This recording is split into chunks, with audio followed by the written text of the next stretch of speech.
Kapin 3 million pesos nga kantidad sa ilegal nga droga nasakmit gikan sa usa ka high value target sa Butuan City.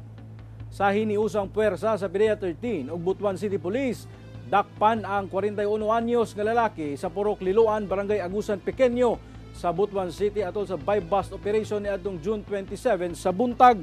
Nakahiagom og samad pinusilan ang sospek human giingong misukol atol sa operasyon. Gidunggab matud pa niini og kutsilyo ang usa sa mga operatiba nga midakop kaniya. Gilayong gipatambalan ng sospek og ang personahe sa ospital ug anaa na sa maayong kahimtang. Gikustudiya na sa mga otoridad ang sospek na kumpiska. Gikan sa sospetsado ang gibana-bana ang 505 grams sa gituohang sabu nga nagkantidad og kapin 3.4 million pesos ug ubang drug paraphernalia. Mag-atubang ang sospek og kasong paglapas sa Republic Act 9165 o Comprehensive Dangerous Drugs Act. Wala pa kini pahayag